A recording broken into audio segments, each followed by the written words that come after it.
Cuando yo era muchacho, me encantaban las películas ambientadas en la Edad Media, los reinos medievales. Generalmente había un rey malvado que abusaba de los más débiles, pero después de muchas dificultades, de muchas intrigas, finalmente era vencido por un rey noble o por un partidario del rey que liberaba al pueblo de la tiranía. Tal vez los más mayorcitos aquí recordarán la película Ivanhoe, basada en la novela de Sir Walter Scott y filmada en 1952. Por si acaso yo no había nacido todavía, pero la vi recientemente. Ricardo Corazón de León, rey de Inglaterra, regresa de las cruzadas a mediados del siglo XII, pero es apresado en Austria. Los secuestradores exigen una suma altísima de dinero para su rescate, pero su hermano Juan Sin Tierra se niega a pagar para poder seguir, obviamente, usurpando el trono de Inglaterra. Entre los partidarios de Ricardo se encuentra el caballero sajón Wilfred de Ivanhoe, quien se une a la resistencia sajona para luchar contra Juan Sin Tierra a fin de restaurar el trono de Inglaterra a su legítimo rey. Por supuesto, no sin antes conquistar el corazón de Rebeca, hija de Isaac de York, a quien Ivanhoe le salva la vida y que era protagonizada en la película nada más y nada menos que por Elizabeth Taylor, muy jovencita en esa época. Yo supongo que muchos de ustedes no vieron la película. Tal vez algunos vieron la serie de televisión que se hizo unos años más tarde, pero seguramente han visto tramas muy parecidas en el cine o la han leído en la literatura. Y supongo también que al igual que la mayoría de las personas, ustedes se han sentido aliviados cuando el rey usurpador es derrotado y el legítimo rey vuelve a ocupar el trono para alegría y beneficio de sus súbditos. Ahora, ¿saben qué, mis hermanos y amigos que están aquí de visita en la mañana de hoy? Todas estas historias de reyes y tronos no son más que un reflejo imperfecto de una gran historia que se revela en las Escrituras entre la lucha de dos reinos. Una historia en la que todos debiéramos estar interesados, no solo porque se trata de una historia absolutamente verídica, sino también porque todos nosotros somos parte de esa trama de un modo u otro, como veremos en el mensaje de la mañana de hoy. Les pido por favor que vayan conmigo al Evangelio de Marcos. Marcos capítulo 1, para continuar con nuestra serie de estudios consecutivos que iniciamos en este Evangelio hace unas semanas atrás. Como hemos visto ya, Marcos introduce su evangelio con la aparición del Señor Jesucristo como el Mesías que había sido ampliamente anunciado por los profetas del Antiguo Testamento.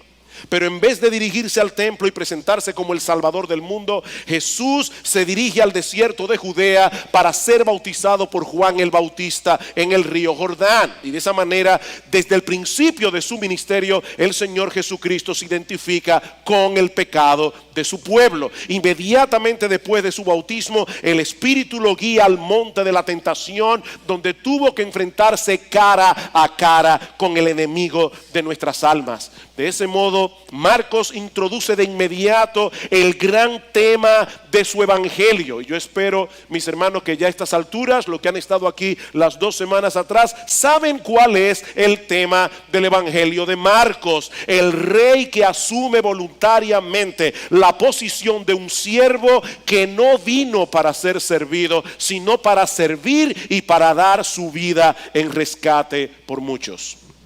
En el pasaje que vamos a estudiar en la mañana de hoy, Marcos nos provee un resumen del ministerio del Señor Jesucristo en la región de Galilea, en los versículos 14 y 15, para luego presentarnos a sus primeros seguidores en los versículos 16 al 20. Pero déjenme advertirles algo.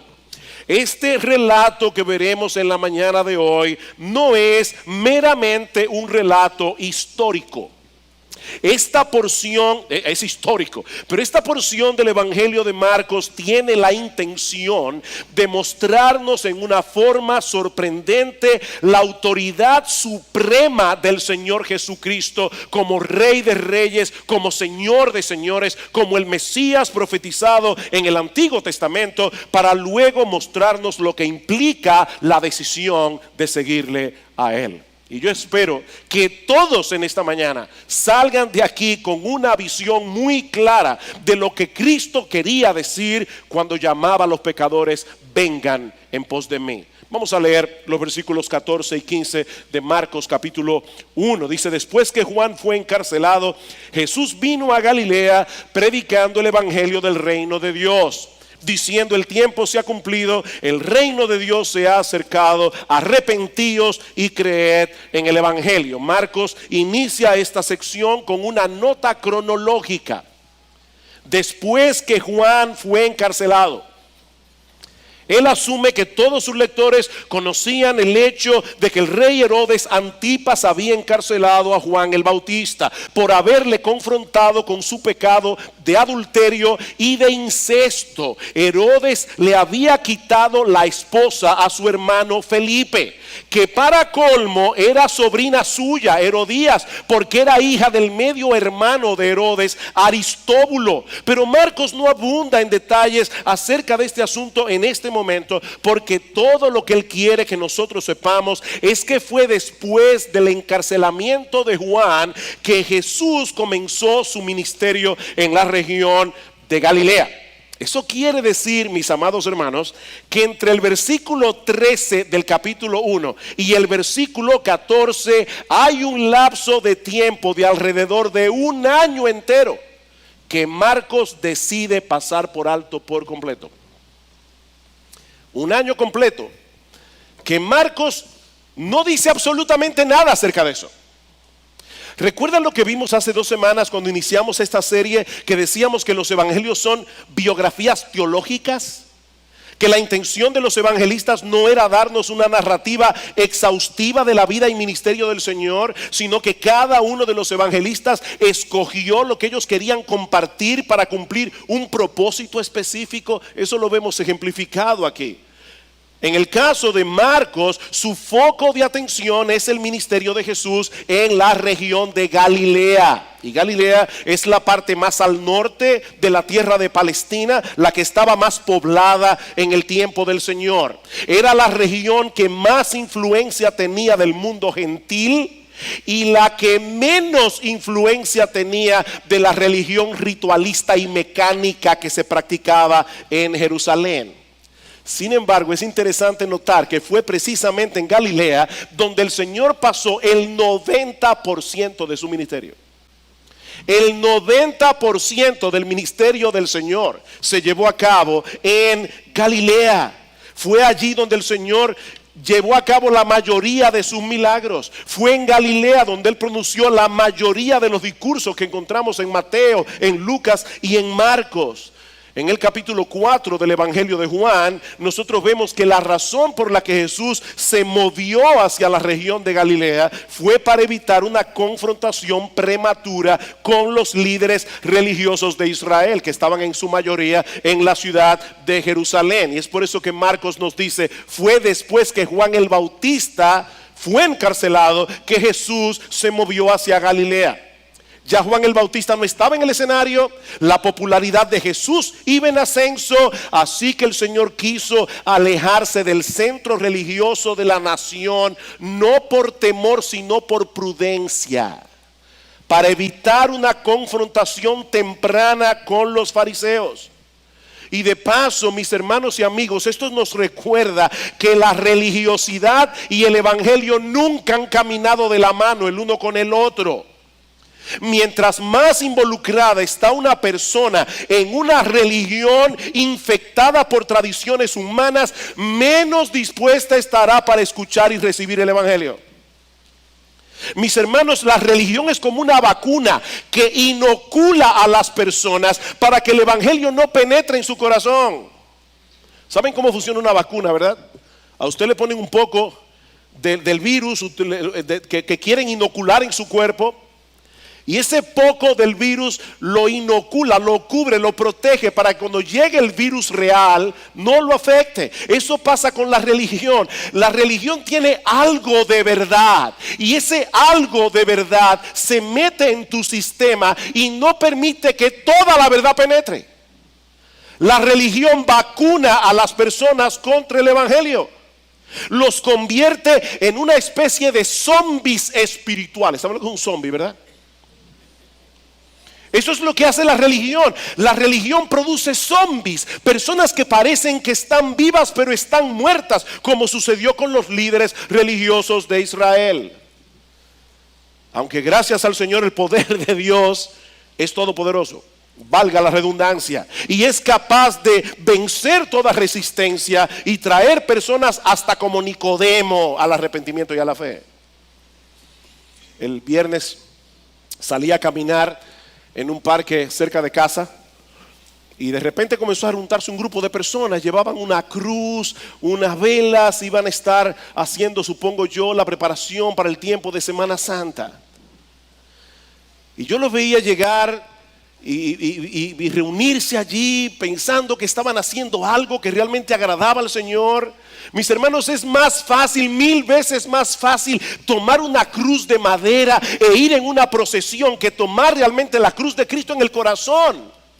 Ese tipo de cosas vacuna a las personas contra el evangelio, porque ellos creen que están agradando a Dios con lo que hacen.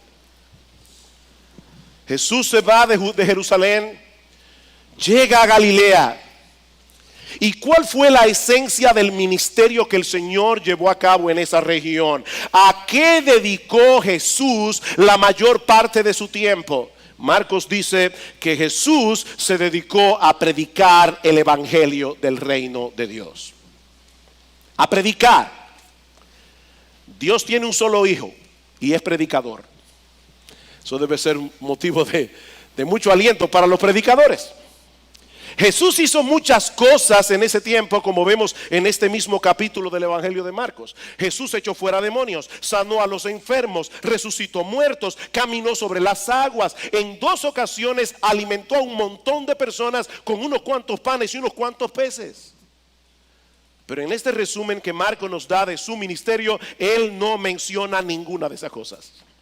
Porque Jesús dedicó la mayor parte de su tiempo a la predicación del evangelio. Y es interesante que la palabra que se usa aquí significa proclamar en alta voz como un heraldo las buenas nuevas de salvación, como hacemos cada domingo desde este púlpito.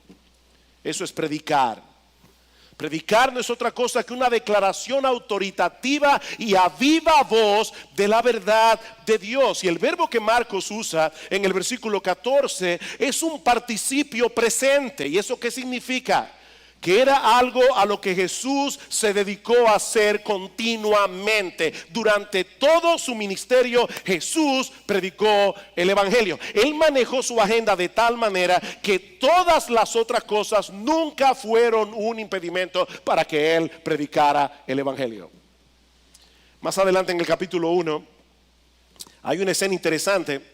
En el versículo 32 dice que cuando llegó la noche, luego que el sol se puso, le trajeron todos los que tenían enfermedades y a los endemoniados, y toda la ciudad se agolpó a la puerta. Imagínense, mis hermanos, la escena. Y sanó a muchos, noten, no a todos, sanó a muchos que estaban enfermos de diversas enfermedades, y echó fuera muchos demonios, y no dejaba hablar a los demonios porque le conocían. Pero inmediatamente en el versículo 35 dice: levantándose muy de mañana. ¿Qué significa eso? Bueno, si él se levantó de mañana, quiere decir que se había ido a acostar. Lo que quiere decir que en un momento dado, con toda la multitud agolpada a la puerta esperando ser sanada, el Señor Jesucristo dijo: basta, tengo que descansar. Para levantarme temprano, para tener mañana un tiempo de soledad con mi Padre Celestial. Y dice en el versículo 36: y le buscó Simón y los que con él estaban, y hallándole le dijeron: todos te buscan. Todas esas personas que en el día anterior no pudieron ver a Jesús, Todas esas personas enfermas que tenían problemas urgentes que tenían que ser atendidos, estaban allí otra vez bien temprano con su número en la mano, esperando ver a Jesús. ¿Y qué dice el versículo 38?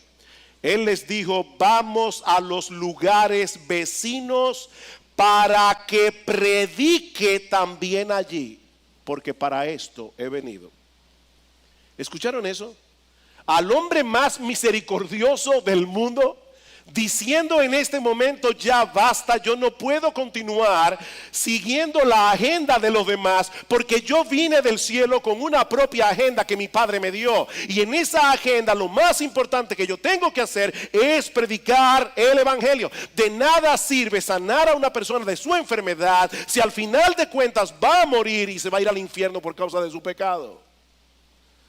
Así que el problema más serio del hombre no es su salud física. El problema más serio del hombre es reconciliarse con Dios. Y nadie va a reconciliarse con Dios si no es a través de la predicación del evangelio.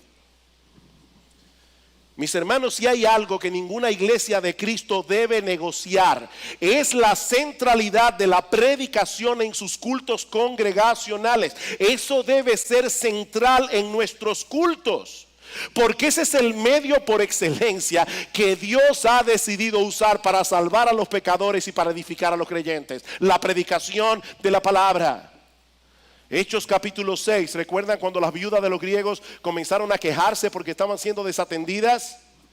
¿Qué hacen los apóstoles? Reúnen a los hermanos y les dice: buscad entre vosotros varones que se ocupen de servir a las mesas. Atender a las viudas es importante, pero no podemos permitir que esa labor nos impida hacer lo que nosotros tenemos que hacer: predicar la palabra de Dios y dedicarnos a la oración.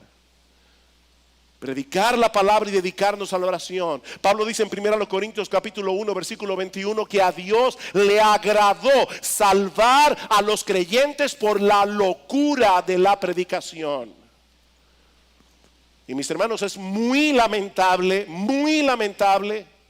que muchos de los cultos que se celebran hoy en muchas iglesias se asemejan más a un baby shower que a una embajada del reino de Dios, donde un embajador está proclamando con autoridad los decretos del Rey del universo revelados en su palabra.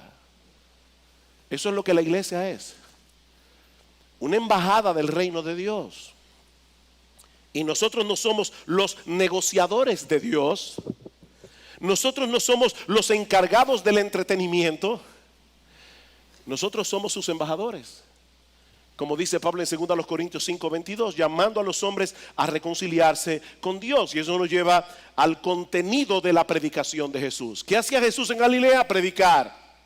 ¿Qué predicaba Jesús? Versículo 15: el tiempo se ha cumplido, el reino de Dios se ha acercado, arrepentíos y creed en el evangelio. Vimos hace 2 semanas atrás que la palabra evangelio señala el anuncio de algo grandioso, algo extraordinario, algo maravilloso que ha ocurrido en la historia y que cambia para siempre y para bien la vida de sus destinatarios. Todas las demás religiones del mundo, que nos ofrecen consejos para llegar al cielo, consejos para vivir una vida plena y feliz. Pero el evangelio no es un consejo, el evangelio es un anuncio. Es el anuncio de algo que ya Dios hizo. Es la noticia más extraordinaria que cualquier ser humano haya escuchado jamás. Que Dios mismo se introdujo en la historia, que Dios mismo ha venido al mundo en la persona de su Hijo para libertar al hombre de la tiranía del pecado y para establecer su reino en la tierra. Versículo 15 otra vez: el tiempo se ha cumplido, el reino de Dios se ha acercado.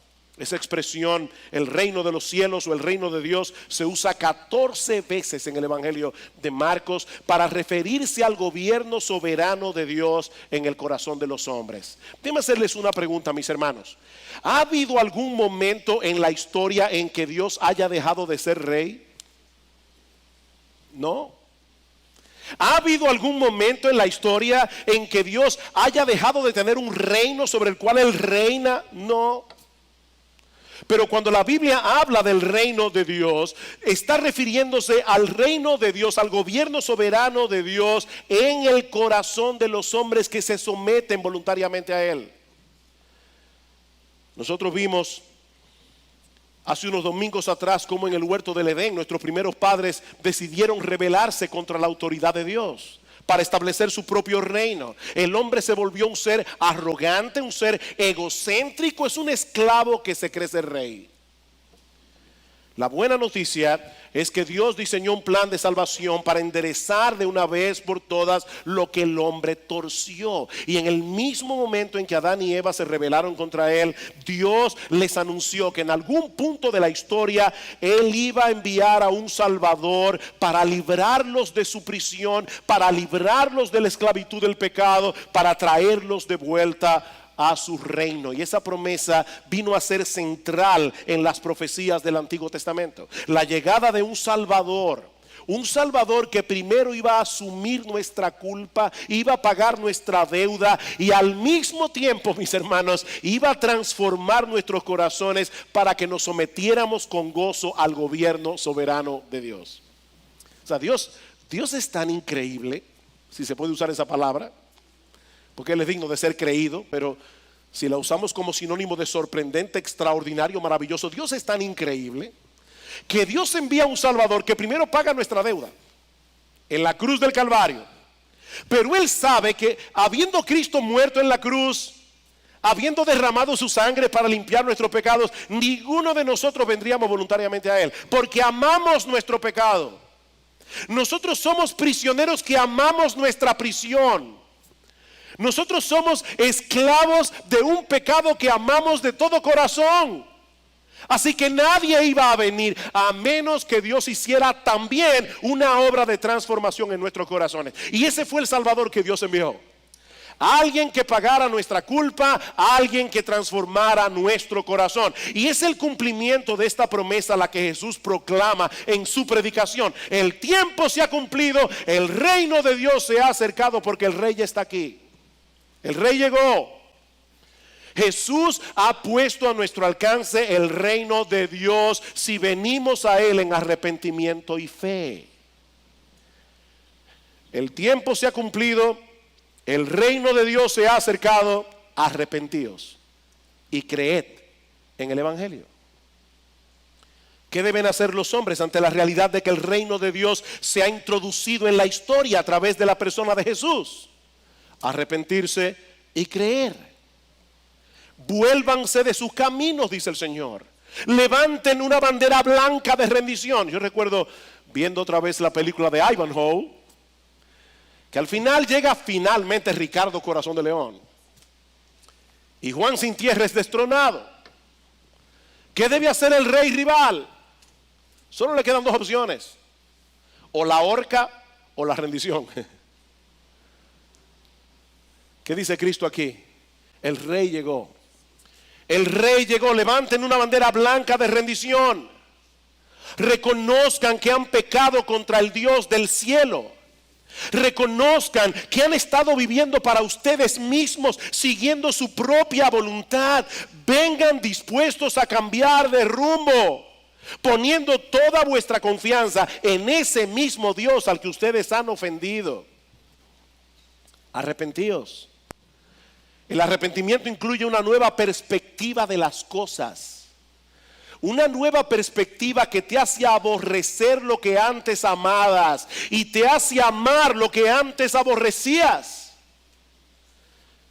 Es por eso que ese arrepentimiento siempre viene ligado a la fe, porque no basta con saber que somos pecadores, no basta con saber que somos merecedores de la condenación del infierno. Debemos aceptar también el regalo inmenso que Dios nos ha dado en la persona de Jesús. Arrepentíos y confiad en la buena noticia de que Dios envió su Rey a morir por pecadores. Arrepentíos y creed en la buena noticia de que ya Dios pagó tu deuda. Mi amigo, óyeme bien, la salvación no es por obras. La salvación no es por lo que tú hagas o dejes de hacer. La salvación es por lo que ya Dios hizo en la cruz del Calvario, en la muerte de su propio Hijo. Esa es la buena noticia del Evangelio. De manera que la conversión es un cambio de soberanía. Estamos aceptando con gozo la autoridad absoluta de Dios sobre todas las áreas de nuestra existencia, porque ahora vemos claramente que su gobierno es infinitamente mejor que la tiranía del pecado. Se trata de un cambio radical, porque implica un cambio de corazón y un cambio de dueño. Y eso lo vemos claramente en el resto del pasaje, los versículos 16 al 20, en el llamado de Jesús. Versículo 16. Ya Jesús ha proclamado el evangelio del reino de Dios. Ahora dice: andando junto al mar de Galilea, vio a Simón y a Andrés, su hermano, que echaban la red en el mar, porque eran pescadores. Eran pecadores, pero también eran pescadores. Y les dijo Jesús, y hermanos, por favor, no desconecten esta historia con lo que acabamos de ver. Aquí está el Rey de Reyes que ha llegado. Y ahora este rey, con la autoridad que se le ha conferido, dice: Jesús les dijo a Andrés y a Simón, es decir, al apóstol Pedro: venid en pos de mí y haré que seáis pescadores de hombres. Y dejando luego sus redes, aquí está la famosa palabra favorita de Marcos, traducida aquí como luego, pero que se puede traducir literalmente inmediatamente. Y les dijo Jesús: venid en pos de mí, haré que seáis pescadores de hombres. Y dejando inmediatamente sus redes, le siguieron. Versículo 19. Pasando de allí un poco más adelante, vio a Jacobo, hijo de Zebedeo, y a Juan su hermano, también ellos en la barca, que remendaban las redes. E inmediatamente los llamó, y dejando a su padre Zebedeo en la barca con los jornaleros, le siguieron. Vamos a llevarlos por un momento a la escena que tenemos aquí. Jesús está caminando por el mar de Galilea. El mar de Galilea es en realidad un lago de agua dulce, relativamente pequeño, de 21 kilómetros de longitud y unos 13 kilómetros de ancho. Sin embargo, era un centro pesquero de enorme importancia en el tiempo del Señor, por la cantidad de peces y la variedad de peces que hay en el lago. De hecho, algunos de los peces que hay en el mar de Galilea no se encuentran en ninguna otra parte del mundo.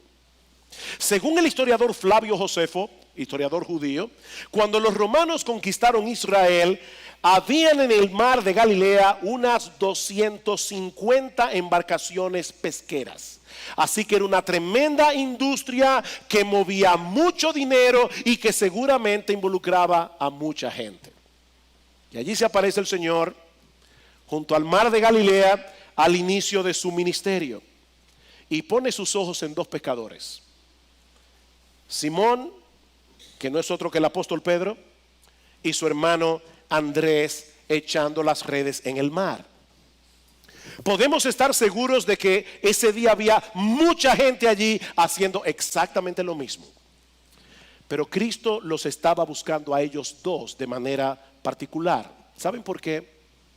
Porque ya los había escogido para que se emplearan a tiempo completo en la predicación del evangelio. Ahora, esta no era la primera vez que Jesús se encontraba con Pedro y Andrés. Según el capítulo 1 del evangelio de Juan, estos dos hermanos ya habían conocido al Señor alrededor de un año antes y habían creído en Él como el Mesías. Pero en esta ocasión Jesús los llama a dejarlo todo con el propósito de ser entrenados por Él durante el resto de su ministerio. Versículo 17. Y les dijo Jesús: venid en pos de mí y haré que seáis pescadores de hombres. Y dejando de inmediato sus redes, le siguieron. Jesús lo llamó e inmediatamente lo dejaron todo para seguirle. Y lo mismo ocurrió con Juan y Jacobo en los versículos 19 y 20. Jesús los llamó y sin pensarlo dos veces dejaron a su padre, el trabajo que hacían con él, y se fueron con Jesús. Ahora bien, este fue un llamado particular para un ministerio particular. Sin embargo, lo que está sucediendo aquí con estos dos hermanos es exactamente lo mismo que ocurre con cualquier persona a la que Jesús llama para seguirle a Él. No todos son llamados a dejar su trabajo vocacional para dedicarse al ministerio a tiempo completo. Pero escúchame bien, mi hermano y amigos que están aquí de visita en esta mañana. Todos los que son llamados por Jesús son llamados exactamente como Pedro y Andrés, como Jacobo y Juan, para seguirle a Él con todo lo que eso implica. Por eso es tan importante que nosotros veamos este pasaje con detenimiento si queremos entender realmente lo que significa seguir a Cristo. Hoy día muchas personas dicen seguir a Jesús. Yo estoy seguro que si usted sale a la calle y hace una encuesta y le pregunta a cualquier persona, ¿usted cree en Cristo? Probablemente la mayoría le dirá que sí. Pero yo quiero que ahora, examinando este pasaje con detenimiento, cada uno de nosotros pueda preguntarse a sí mismo, ¿realmente soy yo un seguidor de Jesús? Bueno, noten en primer lugar que este es un llamado soberano. Este es un llamado soberano. Como veíamos hace un momento, seguramente había un montón de pescadores y de vendedores en el mar de Galilea ese día. Me imagino una doña con un fogón vendiendo, no ya ni queque, pero por lo menos pescado. Había un montón de gente ahí. O sea, imagínense cientos y cientos y cientos de personas en el mar de Galilea. Pero Jesús decidió llamar a esos 4 por ninguna otra razón que por el puro afecto de su voluntad, porque Él quiso hacerlo así. Como dice Pablo en Efesios capítulo 1, versículo 5. De hecho, más adelante en Juan capítulo 15, versículo 16, que estudiamos en el discurso del aposento alto, ¿qué le dice Cristo a los discípulos? No me elegisteis vosotros a mí, sino que yo os elegí a vosotros. Ustedes no me eligieron a mí. Ahora, lo interesante, mis hermanos, es que en el tiempo del Señor los rabinos, los maestros, no escogían a sus alumnos. Eran los alumnos los que decidían con qué rabino querían estudiar. Pero Jesús es un maestro diferente, porque ningún hombre en la tierra tiene la autoridad que Él tiene. Mis hermanos, es Jesús el que toma la iniciativa para comenzar una relación con nosotros, y nuestra participación en este asunto es únicamente responder a su llamado. Mi hermano, tú debes entender que si hoy estás en Cristo, se debe únicamente al hecho de que Él se fijó en ti y te llamó con un llamamiento soberano y eficaz, para que tú vengas a ser suyo y de nadie más. Si Jesús no te hubiera llamado con este tipo de llamamiento, si Jesús no hubiera obrado en tu corazón, tú no estarías aquí hoy adorándole a Él. Él fue que tomó la iniciativa, no fuiste tú. Él es soberano, absolutamente soberano. En segundo lugar, este es un llamado eminentemente personal. Venid en pos de mí. Venid en pos de mí. En el tiempo del Señor, otra vez, los estudiantes debían mostrar fidelidad hacia la ley de Moisés, no hacia sus maestros. Pero el llamado de Jesús al discipulado es completamente diferente. Óyeme bien, mi hermano, mi amigo que estás aquí. Él no nos llama a seguir a una institución. Él no nos llama a ser parte de un grupo. Él no nos llama a seguir un conjunto de reglas o de actividades religiosas. Él no nos llama a creer un credo doctrinal. Su llamado es a seguirlo a Él, a tener una relación personal con Él como Señor y Salvador. Venid en pos de mí. Jesús llamó a estos hombres a vivir con Él, a aprender de Él, escucharle a Él, imitarle a Él. A partir de ese momento, ellos debían hablar como Él, pensar como Él, actuar como Él. Mi hermano, es a eso que tú fuiste llamado si tú eres cristiano. Es a vivir con Cristo. Es a relacionarte íntima y permanentemente con Él. Permaneced en mí, dice en Juan capítulo 15. De manera que podamos decir con el apóstol Pablo en Gálatas capítulo 2 versículo 20: con Cristo estoy juntamente crucificado, ya no vivo yo, mas vive Cristo en mí. Es a eso que fuimos llamados. Sed imitadores de mí, dice Pablo, como yo lo soy de Cristo. Y lo dice en el contexto de la autonegación que los corintios no estaban dispuestos a dar. Pablo dice: ustedes están tropezando por causa de la comida que ustedes comen. Los corintios decían, ustedes recuerdan la problemática que había en Corinto. Habían carnes que eran vendidas en el mercado después de haber sido sacrificadas a los ídolos, y se vendían más baratas.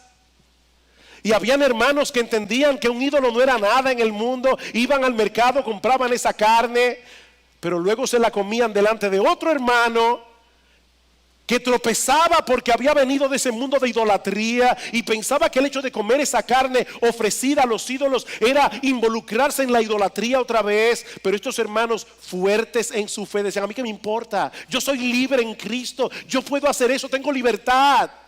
Y Pablo dice: hermanos, si pues coméis o bebéis o hacéis cualquier otra cosa, hacedlo todo para la gloria de Dios. No seáis tropiezo ni a judíos, ni a gentiles, ni a la iglesia de Dios. Imítenme a mí en eso, como yo soy imitador de Cristo. Jesús se negó a sí mismo, se negó su propia vida para venir a salvarnos. Y ahora Él está diciendo: vengan en pos de mí, vengan en pos de mí, aprendan de mí, vivan como yo. Eso es seguir a Cristo. En tercer lugar, es un llamado incondicional. Es un llamado incondicional. El Señor se aparece en el mar de Galilea, se encuentra con Pedro y Andrés, con Juan y Jacobo, y le dice: vengan en pos de mí.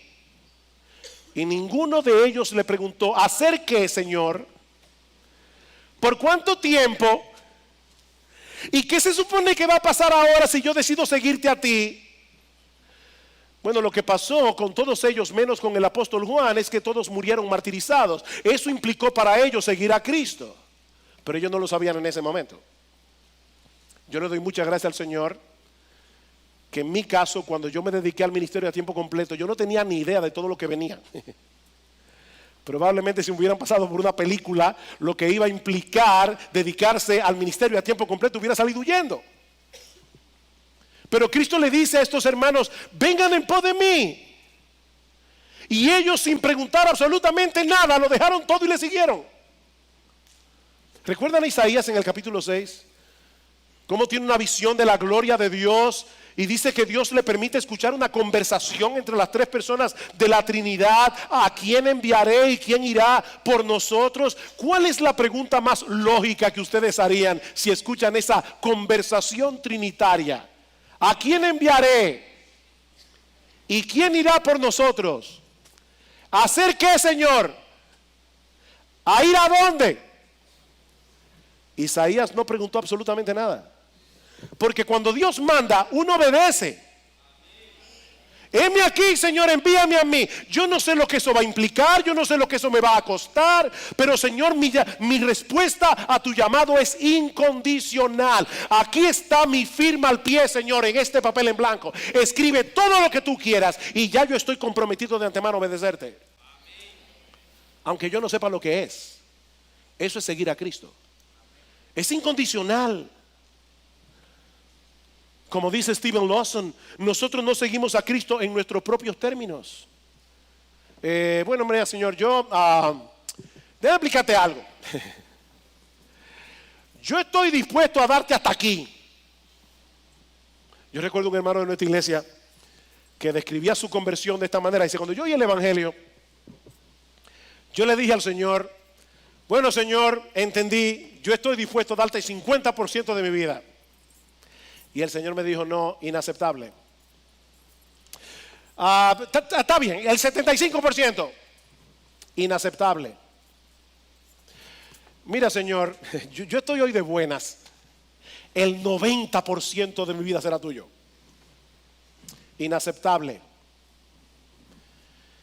Ok, el 99%, déjame un 1% nada más para mí. Inaceptable. Yo quiero el 100% de tu vida. El 100%. Nosotros no ponemos las condiciones. Esto no depende de si nosotros queremos hacer lo que Él nos pide. Nosotros seguimos a Cristo y punto. Sin importar lo que venga en el futuro, sin importar por cuál camino Él nos quiera llevar. Sigan en pos de mí. Por supuesto, hermanos, hay una cosa que nosotros sí sabemos de nuestro Señor y Salvador, y es que Él es lo suficientemente bueno, lo suficientemente sabio como para decidir lo que es mejor para nosotros. Aunque en algunos momentos no entendamos lo que Él está haciendo. Sigue en pos de Él, por donde Él quiera llevarte, porque Él sabe mejor que tú cuál es el camino que más te conviene. Vengan en pos de mí. En cuarto lugar, es un llamado permanente. Es un llamado permanente. El verbo que usa Marcos en el versículo 17 es un imperativo presente, y eso indica que se trata de una acción continua. Continua. Vengan en pos de mí los 7 días de la semana, las 24 horas del día. Mis hermanos, nosotros no somos discípulos de Jesús los domingos cuando venimos a la iglesia. No somos discípulos de Jesús las primeras horas de la mañana en nuestro tiempo de oración y de lectura bíblica. Somos discípulos 24/7. No importa si estamos en el trabajo, o en el colegio, o en la universidad, o en nuestro tiempo de recreación y de entretenimiento. El llamado es a seguirle a Él todos los días de nuestra vida hasta que estemos en su santa y bendita presencia. Vengan en pos de mí. En quinto lugar, es un llamado que incluye una tarea extraordinaria. Vengan en pos de mí, y yo los entrenaré para que lleguen a ser pescadores de hombres. Vengan en pos de mí. Dejen las redes, dejen las barcas, dejen los peces. Yo tengo para ustedes una labor infinitamente más importante. Desde ahora en adelante, ustedes serán pescadores, pero de hombres.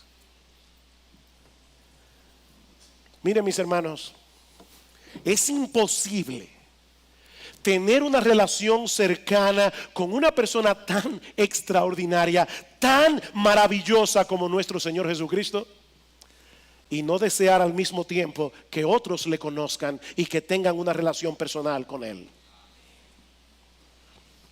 Y déjame decirte algo.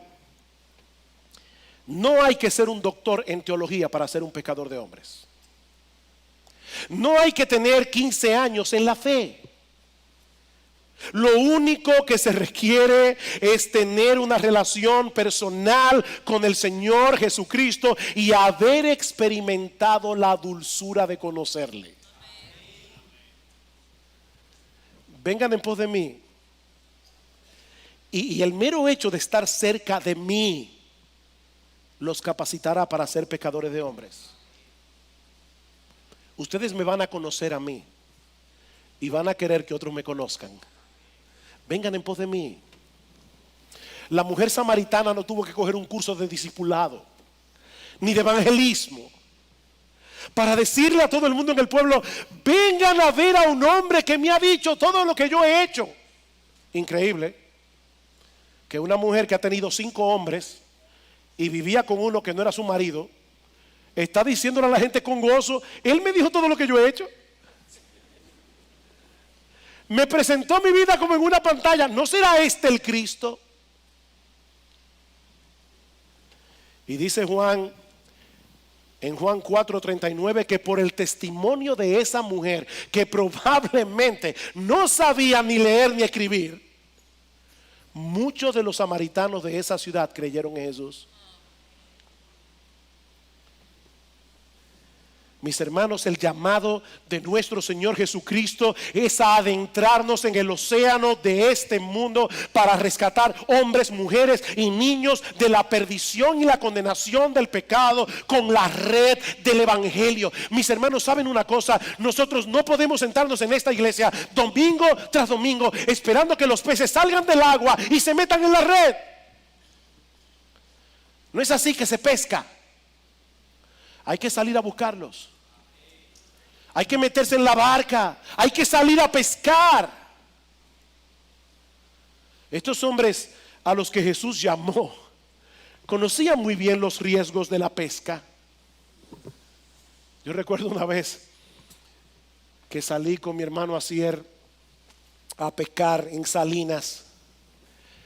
No hice más que salir a mar afuera cuando comencé a llamar a Juan, ustedes saben. Y lo grande es que andábamos con una persona y yo estaba mareado, el día entero mareado. Y no podía tirarme al agua porque estaba llena de agua viva. Porque de que en el agua a uno se le quita el mareo. Y ni eso. Y me dice alguien que estaba en la barca ese día con nosotros: déjame advertirte algo, cuando yo salgo de aquí yo no vuelvo para atrás. A las 5 de la tarde llegamos. Salimos a las 6 de la mañana. El día entero mareado. Pescar es divertido, pero tiene sus inconvenientes. Y estos hombres lo sabían.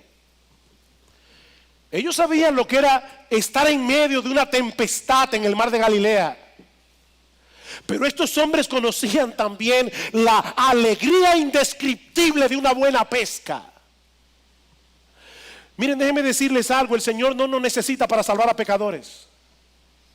Él puede hacerlo sin ti y sin mí. Pero Él quiere darnos el privilegio, el gozo de ser parte de esta empresa que tiene repercusiones eternas.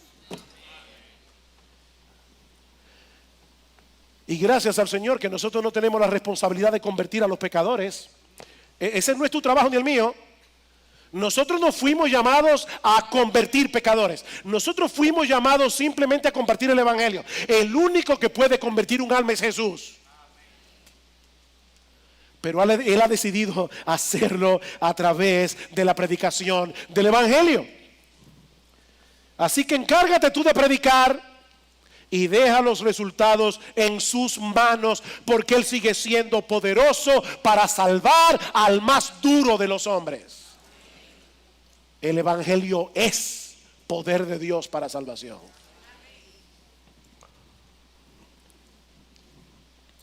Nunca dejo de pensar en el hijo de un gran siervo de Dios de nuestra generación, que se apartó de su casa, se dedicó a una vida completa de perdición, y en una ocasión alguien del trabajo le envió un versículo de la carta a los romanos. Y este hijo de predicador de repente comienza a pensar: ¿y dónde se encuentra ese texto? Y dice que él decide irse a la casa, comenzar a leer el libro de Romanos, pero no sin antes haber pasado por un lugar, comprarse una botella de alcohol y un paquete de marihuana. Y él mismo da el testimonio de cómo él comienza a leer Romanos, beber alcohol y fumar marihuana. Dice: cuando iba por el capítulo 10, yo estaba borracho, endrogado y convertido. El poder del evangelio. El poder del evangelio. Mi hermano, predique el evangelio. Tú no sabes lo que Dios va a hacer con esa red. Ese es su problema. El tuyo es: vete al océano, busca a los pecadores y tírales la red del evangelio. Y finalmente, este es un llamado radical. Este es un llamado radical que define nuestra identidad. Marcos dice en los versículos 19 y 20 que cuando Jesús llamó a Jacobo y a Juan, de inmediato dejaron a su padre en la barca para seguirle. ¿Vieron ese detalle? Dejaron a su padre y a los siervos. A veces uno se imagina a todos los apóstoles como personas bien pobrecitas. No. Zebedeo era un hombre rico. Él tenía un bote con siervos. Y de inmediato lo dejaron todo para seguir al Señor. Ahora, en el día de hoy esto no parece tan extraordinario, pero en la cultura judía esto era sumamente radical. ¿Saben por qué? Porque la identidad de un individuo provenía de su familia. Cada uno era conocido como el hijo de. Pero el llamado de Jesús es a ponerlo a Él como nuestra prioridad por encima de cualquier otra cosa de este mundo. Cuando Jesús dice venid en pos de mí, ¿sabes lo que Él te está pidiendo? Él te está pidiendo ponerle a Él como la pasión suprema de tu vida. Él te está pidiendo que todo lo demás, y cuando digo todo lo demás me refiero a todo lo demás tiene que pasar a un plano secundario. ¿Te parece demasiado radical? La palabra fanático es una palabra que nos causa temor. Y esto suena a fanatismo, ¿verdad? Bueno, si te parece demasiado radical, escucha cómo lo dice en Lucas 14:26. Si alguno viene a mí y no aborrece a su padre, a su madre, a su mujer, a sus hijos, a sus hermanos, a sus hermanas y aún también su propia vida, no puede ser mi discípulo. Y el que no lleva su cruz y viene en pos de mí, no puede ser mi discípulo. ¿Escuchaste eso? Y Jesús no pide excusas. Este es el llamado de Cristo a todo el que quiera seguirle. Como dice Tim Keller, el Señor no le dice a la multitud, bueno, la mayoría de ustedes puede actuar de una manera moderada, ¿verdad? Como muchos cristianos, yo no soy fanático, yo llevo un cristianismo moderado. Pero Jesús no llamó a nadie a tener un cristianismo moderado. La mayoría de ustedes pueden actuar de una manera moderada, pero necesito unos cuantos hombres y mujeres que quieran llegar hasta el final del discipulado. No. Todo el que quiera venir en pos de mí, eso es lo que tiene que hacer. Ahora, ¿cómo es eso de que nosotros debemos aborrecer a nuestros familiares? Si la misma Biblia dice que nosotros tenemos que honrar padre y madre, y aún Cristo mismo dice que nosotros debemos amar hasta nuestros enemigos. ¿Qué es lo que Jesús está diciendo aquí? El aborrecimiento del que Jesús está hablando es comparativo. Es un aborrecimiento comparativo. Cito de nuevo a Tim Keller. Es como si el Señor estuviera diciendo, yo quiero que me sigas de una manera tan completa, tan intensa y tan duradera, que en comparación el resto de tus relaciones en tu vida parezcan odios. Si tú debes honrar padre y madre, tú debes amar a tus enemigos. Pero en relación con Jesús, Él está aquí y todo lo demás está aquí.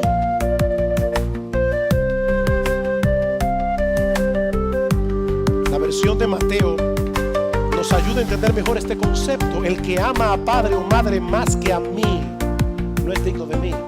El que ama a hijo o hija más que a mí, no es digno de mí. Y el que no toma su cruz y sigue en pos de mí, no es digno de mí. Recuerden, hermanos y amigos, quién es el que está diciendo esto, porque eso es importante.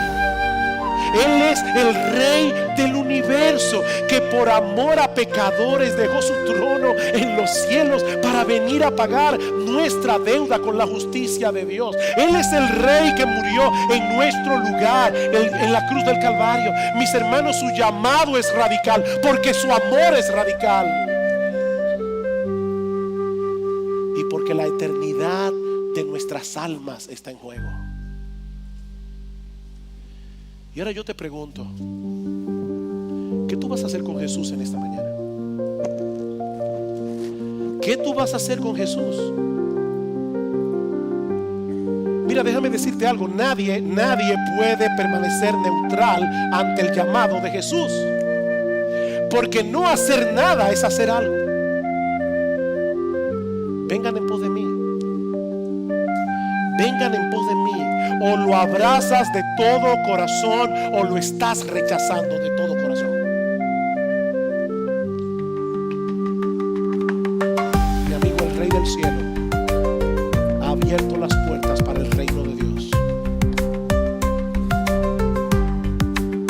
ser librado hoy de la tiranía del pecado. Tú puedes ser librado hoy de la condenación del infierno. Tú puedes ser librado hoy de tener a Dios como tu enemigo. Porque las puertas del reino están abiertas para ti si vienes a Cristo en arrepentimiento y fe. Levanta tu bandera blanca de rendición. Ríndete ante el Rey y cree en el Evangelio, en esa buena noticia de que el Rey del cielo murió por pecadores, para que todo aquel que en él cree no se pierda, mas tenga vida eterna.